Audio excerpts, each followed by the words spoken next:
People make time for everything and everyone else in their life, but they never make time for themselves. If you go up to someone who you know and say, like, would you like to catch up for coffee? Let's do coffee. They're like, oh, I can't this week, but I can next week. How about Thursday, 7 p.m.? Perfect. I'll see you at this place. When was the last time someone is willing to take time out of their life to spend time with themselves? So if I wanted to get to know you, and we've had one dinner, and we had a great conversation, we're spending time here. If I wanted to get to know you, I would have to spend time with you. We'd have to meet up for coffee, a glass of wine. If I really want to get to know you, maybe we meet up once a week. Every Friday night we go out for a glass of wine, we chat for a couple of hours. After a year, I'd get to know you really well, you'd get to know me really well. But it requires me spending time with you. So if you want to get to know yourself, you need to spend time with yourself. But in a way that you can inquire, right? So people say to me things like, oh, I walk my dog in the park, that's my time with myself. And I'm like, no, it's not. That's you walking the dog. People go like, oh, I go for a jog, that's my alone time. No, that's you jogging, avoiding traffic, watching where you're stepping so you don't trip and fall over. Spending time with yourself is sitting down, closing your eyes, not interacting with the outside world, and actually going inside and having that conversation, the same conversation I would have with you and say like, hey Brian, so where did you grow up? You said California, do you like to surf? No? Hate the water? Love the water? Tell me, right? And people don't have that conversation, and because they don't have that conversation with themselves, they don't end up knowing what they want in life. Because they don't know what they want in life, they can't focus that finite amount of energy, and then they don't live a lifestyle that brings them happiness, and most people end up being unhappy. A couple of things I would say. One is simplify your life. Everybody's so busy. Everybody's got a lot of things to do. We don't actually have a lot of things to do. Right. We like being distracted because then we don't have to think about ourselves. And we don't have priorities in life. Most people don't have clear priorities in life. For me, my goal is to simplify my life, simplify the number of people in my life, and simplify the number of things in my life. We only have a finite amount of energy each day, right? But every year, we have more people in our lives. Is that a fair statement? More Facebook friends, more people you're connected with, but your energy stays the same. So that's not a proportionate growth. If your energy is increasing every year proportionately with the number of things and people in your life, then we don't have to talk about this. But your energy level is the same.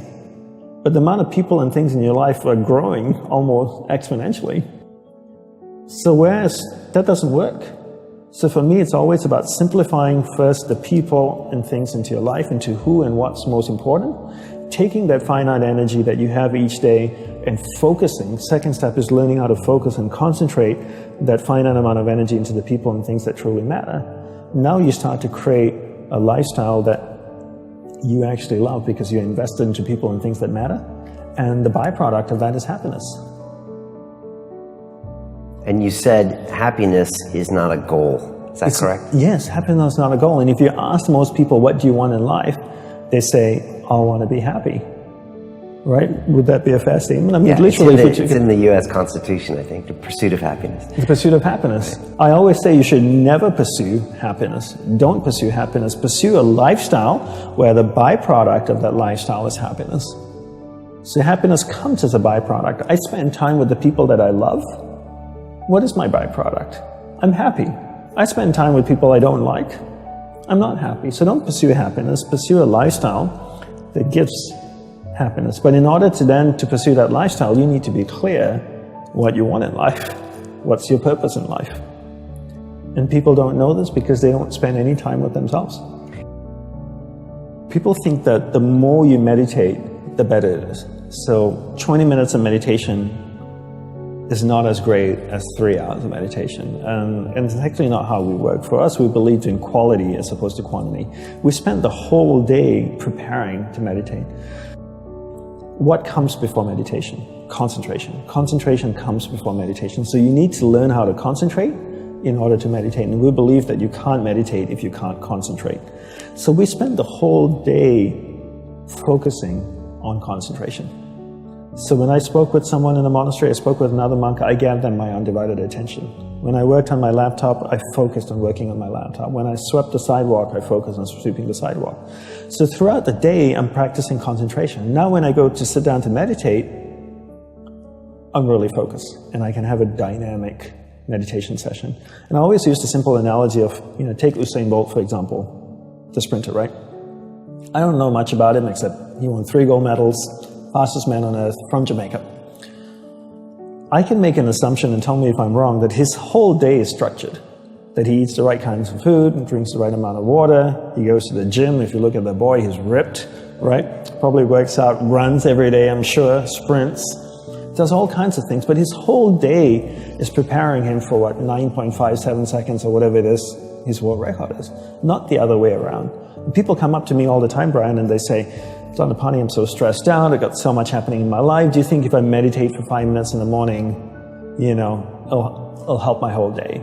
I'm going like, well, what are you doing the remaining 23 hours and 55 minutes? That's what I want to know. Because if you try to meditate for 5 minutes in the morning and the rest of the day you just live a chaotic life, that's not, it's a good start, but it's not really helping you. It's like eating a carrot in the morning and then eating hamburgers and fries all day and hoping to have a healthy diet.